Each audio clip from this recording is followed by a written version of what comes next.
امیر بلاج ٹیپو اور تیفی بٹ کی دشمنی کی اصل کہانی کیا ہے؟ تیفی بٹ کون تھا اور کہاں پیدا ہوا؟ تیفی بٹ کے کتنے بھائی تھے؟ یا تیفی بٹ کی گرفتاری اور ہلاکت کی اصل حقیقت کیا ہے؟ یہ دشمنی کسی فلمی کہانی سے کم نہیں۔ السلام علیکم ناظرین، میں جویریہ زبیر، امید کرتی ہوں آپ سب خیریت سے ہوں گے۔ آج کے ولاگ میں خوش آمدید۔ ناظرین، تیفی بٹ کے نام سے کون واقف نہیں؟ لاہور کا بچہ جانتا ہے کہ تیفی بٹ کون تھا۔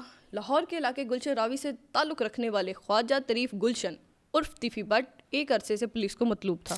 اس کا تعلق ایک بااثر مقامی گروہ سے تھا جو لاہور میں مختلف زمینوں، تعمیراتی منصوبوں اور کاروباری تنازعات میں ملوث سمجھا جاتا تھا۔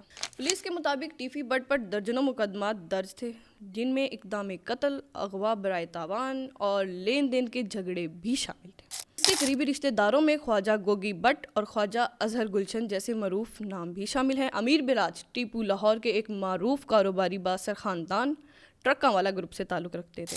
ان کے والد بلال ٹیپو پہلے ہی ایک فائرنگ کے واقعے میں قتل ہو چکے تھے اور اسی کے بعد امیر بلاج نے خاندان کی قیادت سنبھالی۔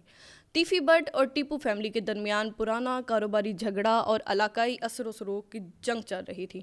یہ دشمنی وقت کے ساتھ بڑھتی گئی اور 2024 میں یہ کھلی لڑائی میں بدل گئی۔ 18 فروری 2024 کی اگر ہم بات کریں تو لاہور کی ایک شادی کی تقریب میں اندھا دھند فائرنگ ہوئی تھی اور اسی فائرنگ میں امیر بلاج ٹیپو موقع پر ہی ہلاک ہو گئے۔ پولیس نے بعد میں تفتیش کے دوران بتایا کہ یہ حملہ خواجہ تیفی بٹ کے گینگ کی منصوبہ بندی کا نتیجہ تھا۔ اسی کیس میں تیفی بٹ کو مرکزی ملزم قرار دیا گیا، جبکہ اس کے ساتھیوں میں گوگی بٹ اور چند دیگر بااثر شخصیات کے نام بھی شامل ہیں۔ ملزم بیرون ملک فرار ہو گیا اور پولیس نے انٹرپول کے ذریعے اس کی گرفتاری کی ریڈ وارنٹ جاری کر دیے۔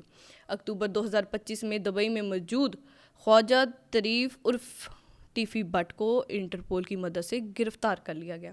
پاکستانی حکام نے اسے لاہور منتقل کرنے کا فیصلہ کیا تاکہ اس سے امیر بلاج قتل کیس میں تفتیش کی جا سکے۔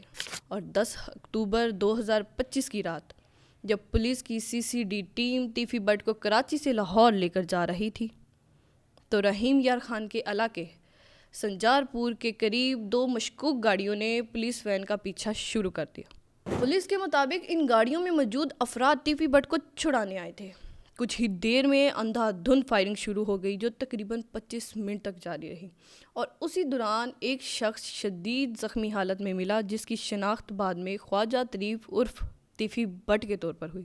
پولیس ذرائع کے مطابق وہ اپنے ہی ساتھیوں کی گولیوں سے مارا گیا تھا۔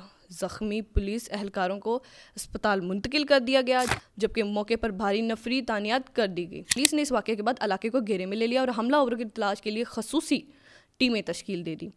ذرائع کے مطابق پولیس ان افراد کی تلاش میں ہے جنہوں نے تیفی بٹ کو چھڑانے کی کوشش کی اور فائرنگ میں 2 اہلکاروں کو زخمی کیا۔